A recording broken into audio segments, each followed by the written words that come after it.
I think we need to change the tune of the rookie running back class for the 2024 because so much has changed after the NFL Combine. Significant risers.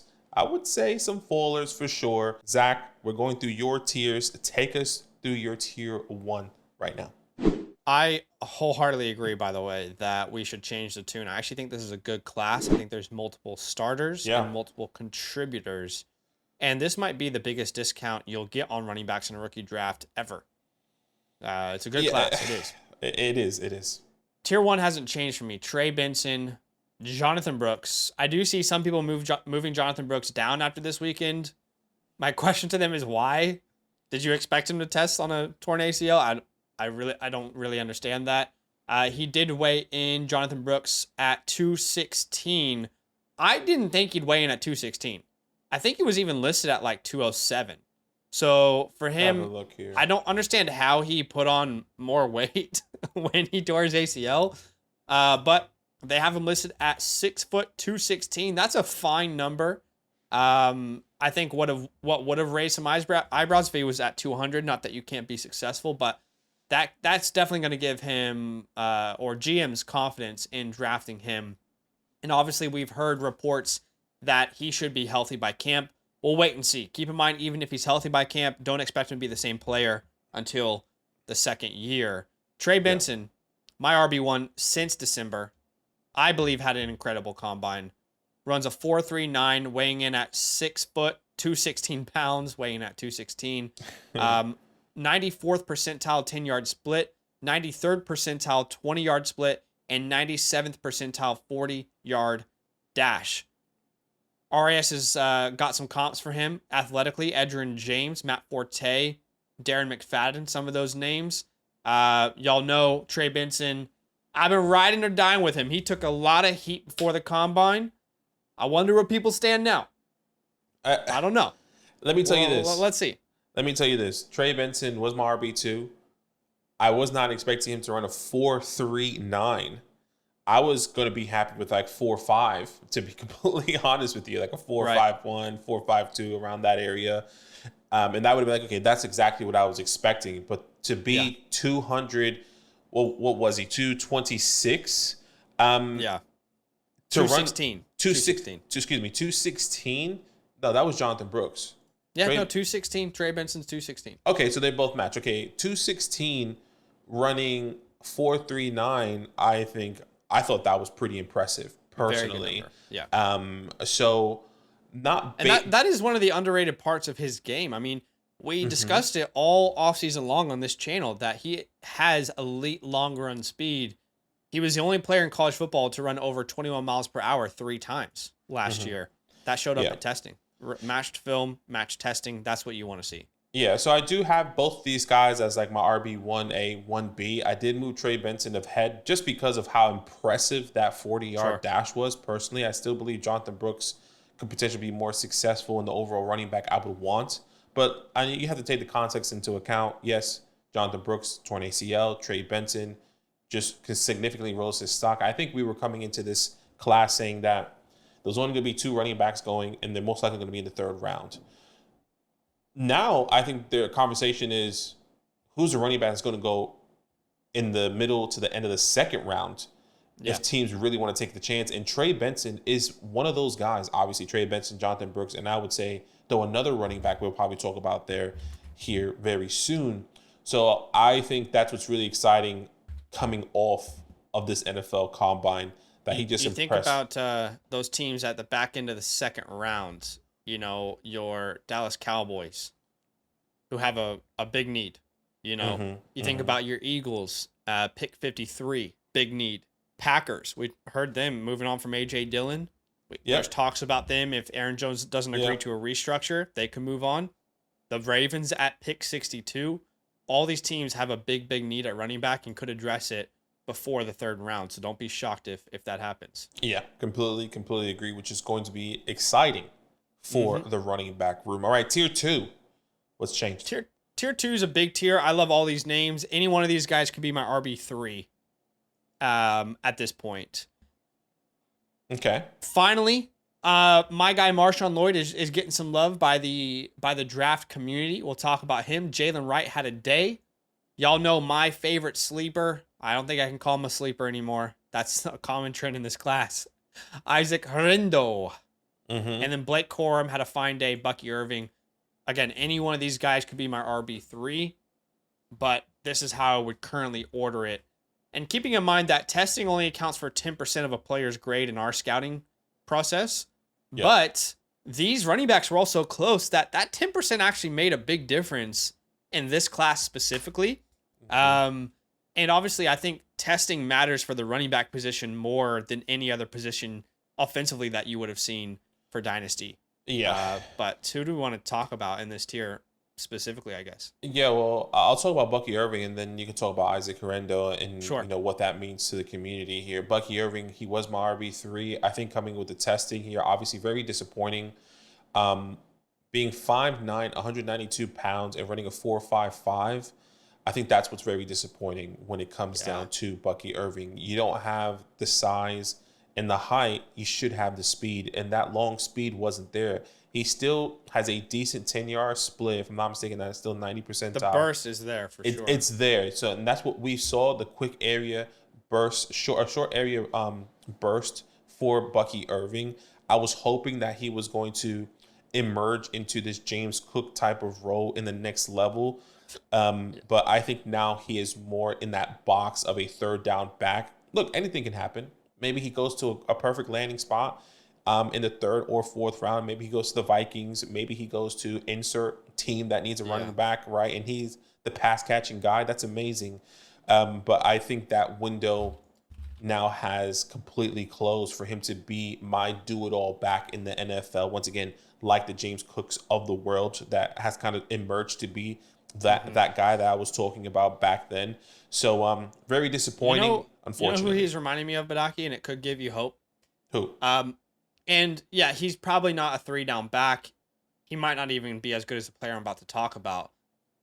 You have to have a real stinker to move down multiple rounds in the NFL draft at the running back position, right? But Devin Singletary is what's coming to mind a lot for me. Devin Singletary back in 2019 had maybe one of the worst combines you will ever see for an NFL running back ever. Right? 4.66 40-yard dash, 30 percentile 10-yard split, 35 percentile 40-yard dash, 35 percentile weight at 203 pounds, 5'7", really poor agility score, poor explosion grade. But would you say that this testing aligns with who he was in the NFL as a player? No. I think he was much better than this testing would currently suggest. So to give any hope to any Bucky Irving guys out there, probably not a 3-down back, but certainly can be a contributor in the NFL in the right offense. If, the Texans, for example, don't go running back in the first 4 rounds and they take Bucky around 5, that could be super interesting. I think he could fit their offense really well. Yeah. So yeah, is he the Tajay Spears of this class? No, probably not. But there's still James White, Devin Singletary type of upside with that name, I think. Yeah, and I definitely still believe that the upside is there with Bucky in the passing perspective, pass game perspective. I was just hoping for more. I hear you. When it did come down to that, because there were talks about him being maybe one of the fastest guys in the class. Yeah, and you were like, "Damn, you're not even close." 100%, and that's what I loved about James Cook. And a lot of people didn't view him as that all third down back, which I 100% did, and I was hoping for that for Bucky. But obviously, that is not the case here.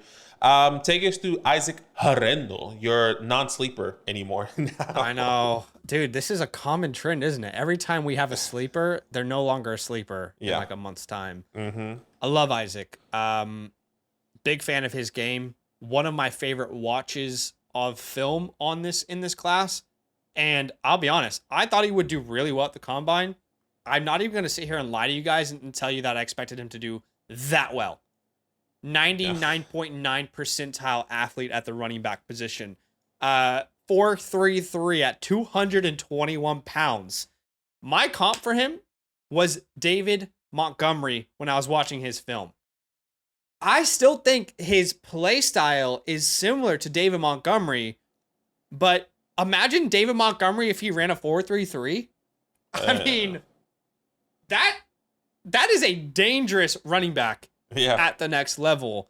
The physicality that Isaac plays with is different. You are going to feel the pain when you're trying to tackle Isaac Horindo. So to know that he is that level of athlete, the type of physicality that he plays with, the little miles that are on his body, he has less career attempts than Cody Schrader had in 2023 alone. Blake Corum in the same tier has about 700 career attempts. Isaac has around 240, somewhere in that range. So really good athlete. Love the film. Very little, wear on the tires. I'm all in. I'm all in on Isaac. Okay. Yeah, look, I was doing a little bit of research because, guys, if you know, I was on paternity leave, so I didn't get an opportunity to scout Isaac Correndo.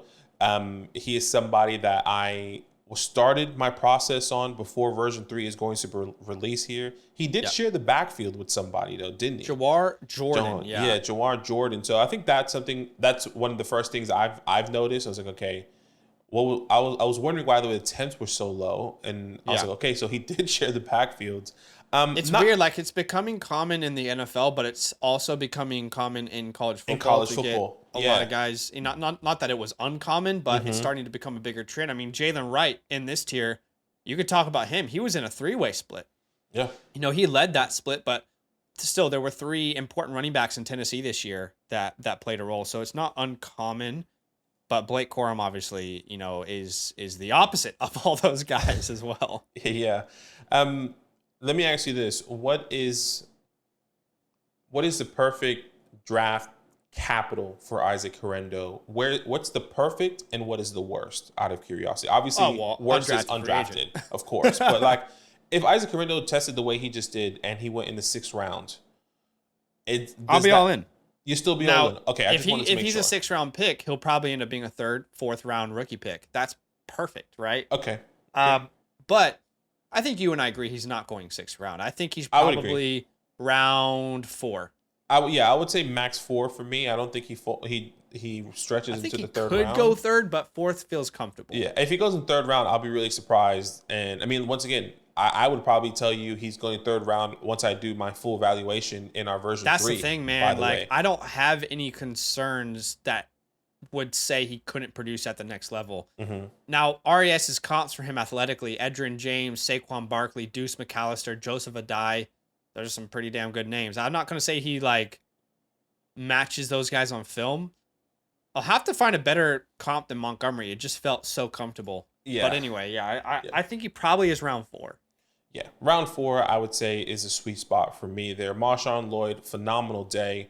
Jalen Wright, also another phenomenal day. Runs a 4.38 for Jalen Wright.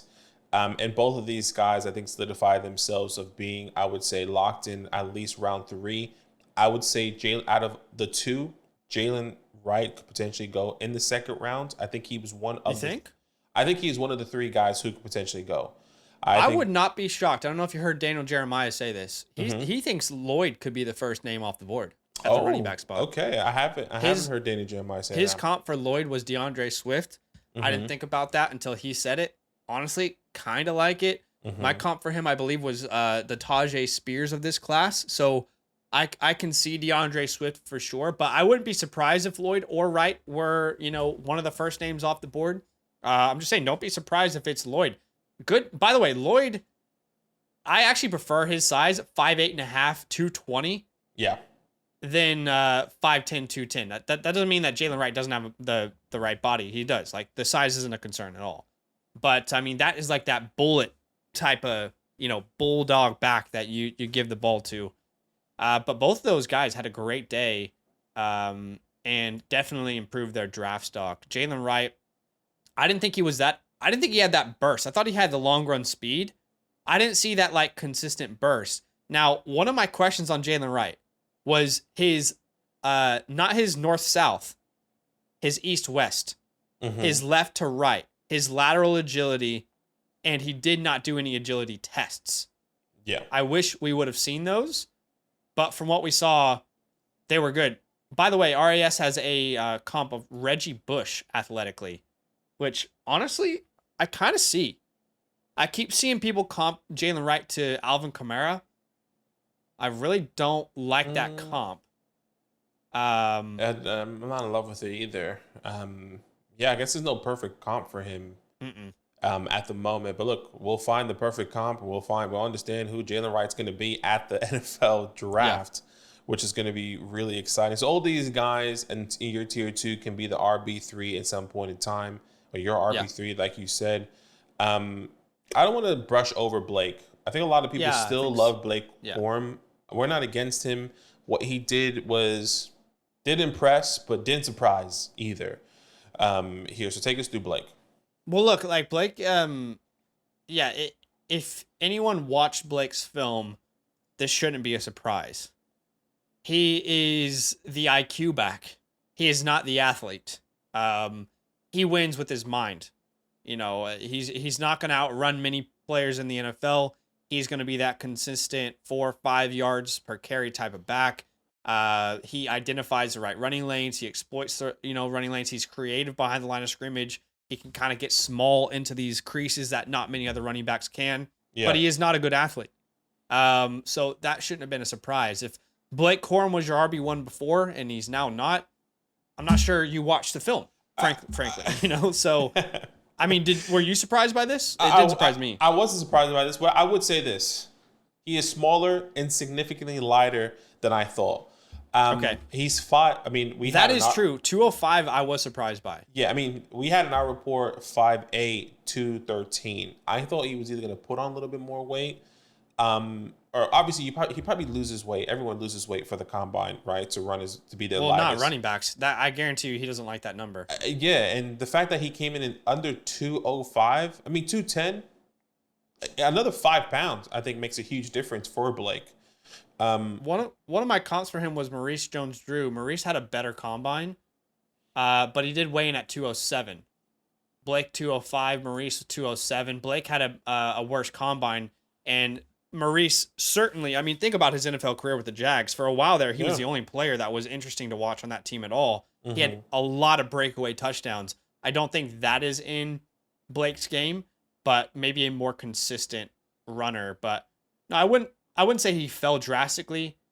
You and I never had him in the RB1 conversation. No, we never did. So, once again, another guy we'll wait and see for the NFL draft here. But take us to your tier 3.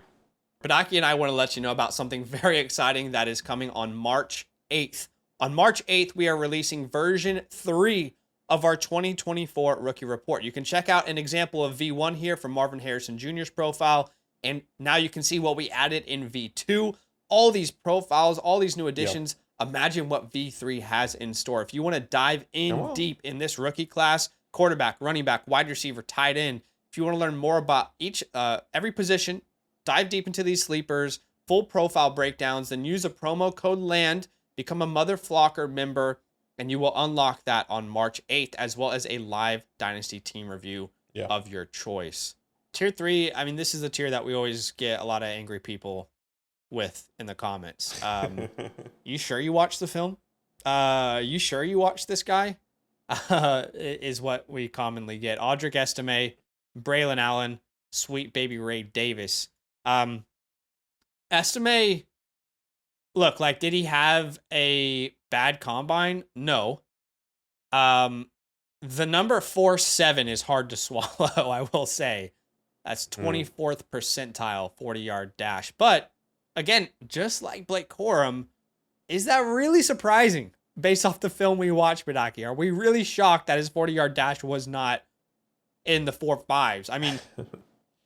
No, we said this pretty consistently throughout the last couple months. He has very little breakaway speed, if any. And I think that's what's the difference. The difference with us was that we were saying we don't see him having that breakaway speed. We agree that he's going to be this big body guy that he wins with physicality. 100%.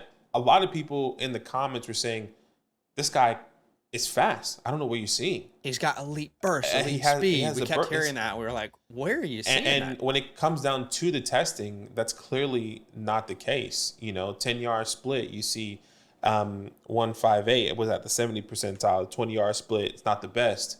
40-yard dash, 20th percentile. It's just not there in the speed specifically. Now, he's probably one of the strongest backs here. If we had to put a test with strength, I think we will put Audric Estime number 1 there.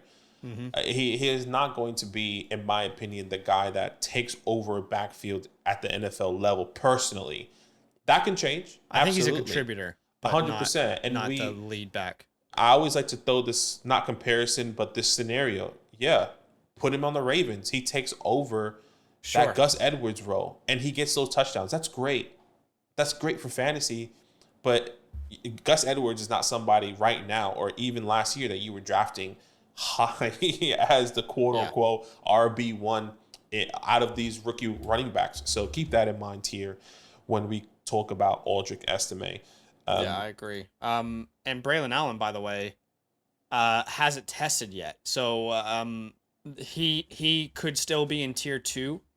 He decided not to do any tests. Why? I don't know. It was a decision between him and his agent. We know he weighs in at 235. That is actually appealing because when he played at 245, I did not like the player he was last year compared to 2022. But very underwhelming vertical, average broad jump. I am not surprised he didn't test agility. Like, there's very little juke and wiggle east-west movement from Braylon Allen on film. So I am not surprised he didn't test with the agility. But we'll see what he runs at his pro day. I'm sure he's going to set himself up for a win. And that's probably why he wanted his own stopwatch. But we're not like drastically moving Braylon down because he didn't test. This is kind of how he already felt. Yeah, I would agree. I mean, now if he comes in the high 4.3s, maybe we need to reconsider. That would honestly shock me. Being 235, but yeah, I think we need to reevaluate. What would you say you expect his 40-yard dash to be? I would say with him losing 10 I have pounds, a number. Him losing 10 pounds, I think he's in the edge between the 4.5s to the 4.55. He needs to be within that 4.5 range. Okay. That would really impress me. I'm thinking he's probably a 4.61 type of player. I think he can get there. I think because he doesn't. The thing is, I don't think the 40 would suit his game. He's a downhill runner. I mean, people compare him to Derrick Henry. Let's look at Derrick Henry for a second here. Derrick Henry, when he tested, remember he came out at 247, dominated. I guess not dominated. I mean that's just his size. It's impressive. But, you know, his 10-yard split, 62nd percentile, 20-yard split, 56th, 40-yard dash, 4.54 for his size was insanely impressive. That's great. And if he does that, I don't think he's going to do that, is what I'm trying to say. Yeah. I just don't see that. I've always hated this comp. It's just because they're both really big backs. But it's not going to be, I don't know. I think 4.6 is probably what we'll see, but they might juke the stats. I think he's pro day. I think if he gets in the mid 4.5s, I think that'd be really impressive for someone at his size. And not only that, what a lot of people do, talk about is like he's young. He's only 19 years old, which I get. Yeah. That's what's exciting for these NFL teams. Like you can get him on the second contract. My guy's going to be like 22, 23 years old, which is exciting for these guys, or especially for NFL GMs. So yeah. He is young, but it's not like he has little tread. We talked about Isaac Correndo, who has like 230 career attempts. Yeah. Braylon has 600 career rushing attempts. So he's not like some young chicken. Blake is around 670 or so. Chicken, yeah. So he's a young player, and I'm not going to dock him because he had that many attempts. But I'm just saying it's not like he, I think rushing attempts, like total, weight, or what's the word? When your body's going through that many hits, that many attempts, I think that matters more to me than an age. Right. I'm not going to dock him because he has attempts, but I'm not going to be like, oh my God, because he's 20 years old, he's my RB1. Like that's silly, I think. Yeah, I definitely get it. And Sweet Baby Ray's, nothing too incredible. We didn't expect him to test really well. 5'8", 211, 4.52 in the 70 percentile, 76 percentile on the 40-yard dash, which is not terrible. But in the 80 percentile, that 10-yard split with that 1.56, The burst is there, which is exciting. Phenomenal pass catcher, I would say, underrated. And I think that's where a lot of teams are going to be utilizing him as a smaller, maybe a change of pace pass catching back that can bring that size and that burst for NFL teams. So I'm glad you mentioned that, because that is the appeal that he has that the other guys in this tier do not. I do not think Braylon and Audric are going to be big contributors in the air. And I do think Ray Davis could. Yeah. Last year he had 7 receiving touchdowns, which was very impressive. By the way, I thought at the at the Senior Bowl, I swear he came in at 222 or something. Don't you remember that? People being like, damn, that guy is a bullet. We changed it. I remember we was like, oh, we're just going to put the Senior Bowl weights on. Measurements? So, yeah. What was it? It's 220 on our. Yeah. So how did he lose report. 9 pounds in a couple weeks? My guy. I don't know if I trust a Senior Bowl measurements now. My guy was working at it. I tell you. I have no idea. Anything else in this tier though? No, makes sense here. Keep an eye out on obviously Braylon Allen's pro day, but yes, take us through your next tier. So this is just sleepers, 3 names. I will say after tier 3, Badaki, let me just be 100% honest with everyone here. I'm sorry, not a ton of interest. There are definitely guys that I like as like, oh, I've got the 410. Let me take a shot on this guy who went 6th, 7th round. That's what we're talking about from here on out, right? Yeah. Blake Watson, Isaiah Davis, Will Shipley. Yep. Who do you want to discuss here? Let's talk about Will Shipley. I think a lot of people in the community, we've seen it on the Twitter sphere. We've seen it in the comments. Will Shipley. I think this is somebody that we're going to get a lot of comments on, or we've gotten a lot of comments on saying the disrespect. Yeah. Is it disrespectful? I don't know. I mean, look, to me, it feels a little bit, and I'm happy to be wrong, guys. Genuinely. If I'm wrong, I will tell you I'm wrong. But he feels a little bit like the Devy community holding on. I mean, last year I was wrong on Zach Evans. And I really liked Zach Evans because of his film from a previous year. He was not that player the year he came out into the draft. You know, former 5-star recruit. Everyone loves him out of high school. But I just cannot ignore the film, and it lacks anything that excites me. I mean, there's very little athleticism to his game. And analytically, he was one of the worst backs in college football last year. 118th in PFF run grade out of 157 running backs with 100 attempts. Let me walk you through a couple things here. Again, 100 attempts is a qualifier. 157 running backs are in this pool now, okay? Right. PFF run grade, he was 118th. Yards per attempt, 87th. Yards after contact per attempt, 111th. Missed tackles forced, 104th. Breakaway percentage, 92nd. Elusive rating, 118th. I get that he's an appealing receiving back, but you got to be really good in other areas to stay on the field as a 3-down guy. I feel like he's more of a 3rd down type of player than he is a workhorse that people are believing that he's going to be at the next level. Yeah. He's more Chuba Hubbard than he is Christian McCaffrey. He's more Duke Johnson Jr. than he is Christian McCaffrey. Yeah. So I don't know. I don't want to be disrespectful, but I just don't understand how people watch this film and get excited about him. I agree. And, you know, he's probably going to get, I mean, I don't think he'll get draft capital personally. I think he might be somebody that goes undrafted. He didn't even test at the combine, which I do think he gets drafted. I see that more like an undrafted special teams type player, somebody that's trying to make the team. I could be wrong. I'm happy to be wrong when it comes down to Will Shipley. But yeah, I don't see too much of an upside when I think of the future for him.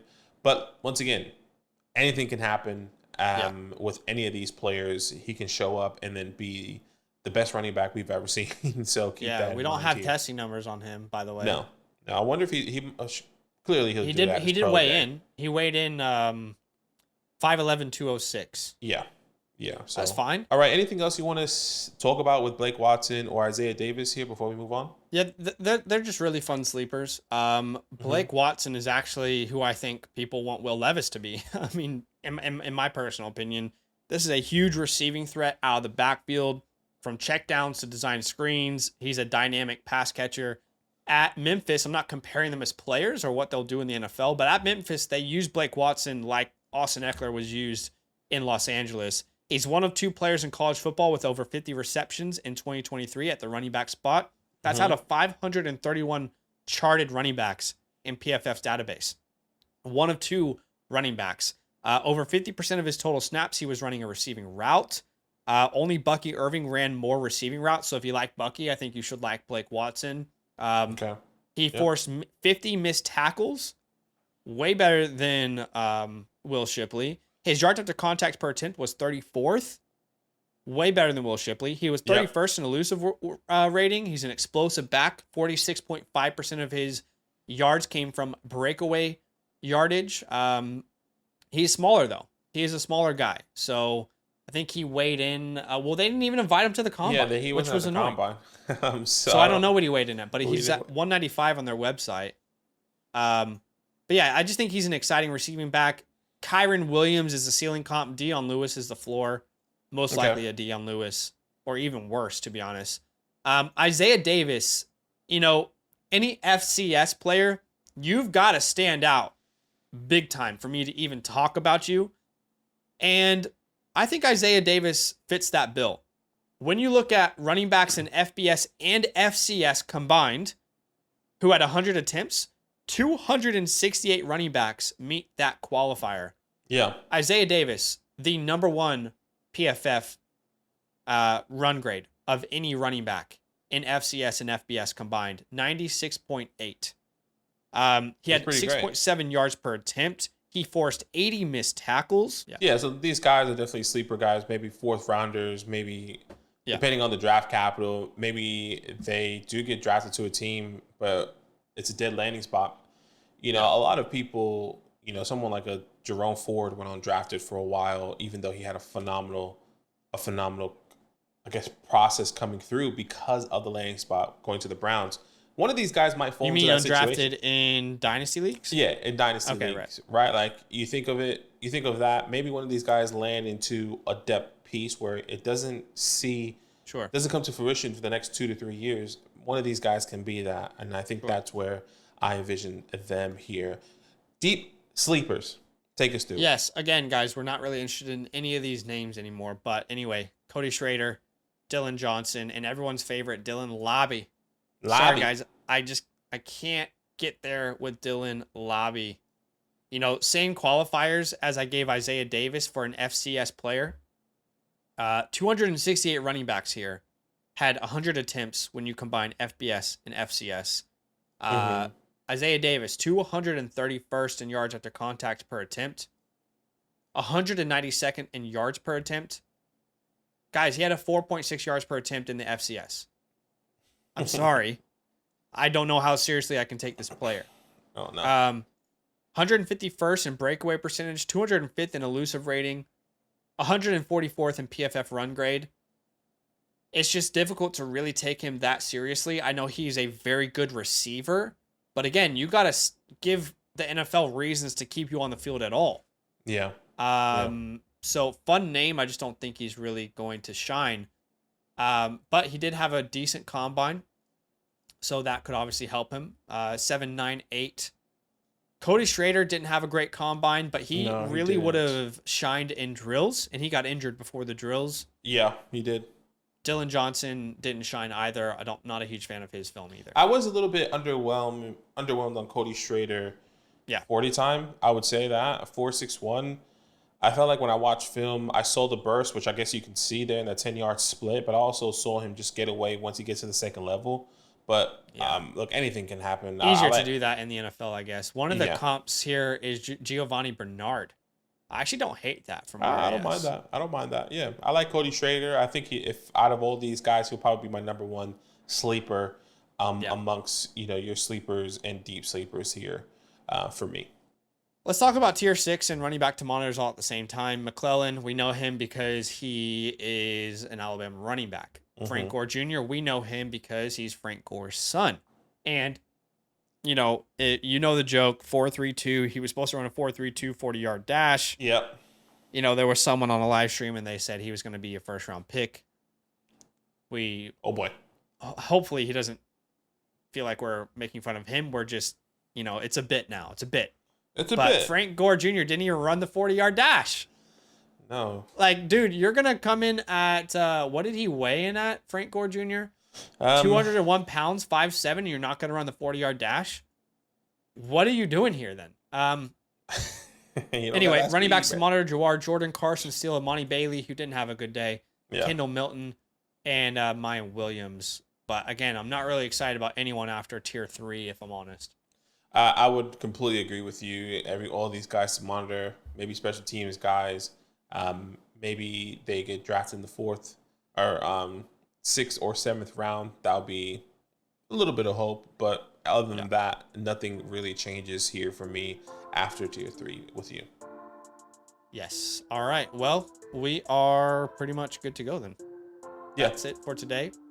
Hit the like button, and we'll see you guys soon. All love. Now that those idiots are done talking, who needs some rankings? Hell yeah, I need some rankings. Then use promo code LAND, L-A-N-D, for 30% off any membership at flockfantasy.com. Oh. It's so easy, even your grandma could scan that QR code right there.